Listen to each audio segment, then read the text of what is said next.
I'm going to give some feedback on your evaluation papers by looking at Rochelle's essay. She's done a very good job with this paper, and maybe you can take some of the lessons from this and apply them to your next paper. Let's talk first about MLA style. Here you have a correct use of the MLA heading, last name and page number in the top right-hand corner. Here we are citing content in the body of the paper. We're referencing authors by last name, and where possible, we are giving a page number. Your next paper should be almost exclusively authors' names and page numbers because you're going to be talking about books which have page numbers. One thing that's really important is defending claims by citing specific examples. So it's not enough to say that visual design is an important element of a blog. If you believe that's true, you have to provide evidence that it is true. So here's an example of citing an expert to prove that that claim is true. Likewise, if you're going to claim that the blog Good Nature has uses these elements of style effectively, you need to provide that evidence. One way you could do that is by describing a specific page, and the picture is worth 1,000 words. Here we have a screenshot. You don't have to use screenshots, but you do have to cite very specific passages from the reading. Let's look at the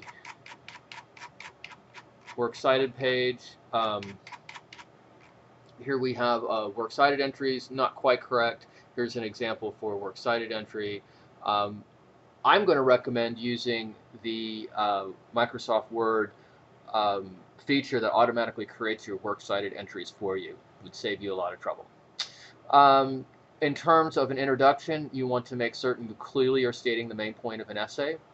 And here we've got that. You can see it right here, a thesis statement. And it's not just a thesis statement, but there's further explanation of that thesis. So again, I say have a nice, clear thesis statement, but also spend at least a paragraph fully explaining what that means. In your upcoming paper, one of the things that you're going to be doing is summarizing the key issues surrounding net neutrality. That should be part of your introduction, as well as providing summaries of the two books that you're comparing and contrasting. All right. There are solid transitions throughout the paper. Here's an example. Content is perhaps the most important aspect of a blog. The author of a blog should know and write about what their readers are interested in. So this is introducing a section of the paper that deals with content. I can't emphasize enough the importance of good transitions. This allows your readers to understand why the content of in your paper is there and how it supports the central point you're trying to make. All right. We have a nice, tidy little conclusion at the end. The function of the conclusion is to provide closure. This one is fairly short. We could have, other ways to do a conclusion might be to cite a particularly vivid example, a quotation, maybe a statistic. Since you're going to be doing your next paper, a compare-contrast of two books, maybe there's a sentence from each book that could be used as either your introduction or conclusion to help illustrate the point you're trying to make about those two books. All right, that's my feedback. Please make sure that you look over the comments I provided you.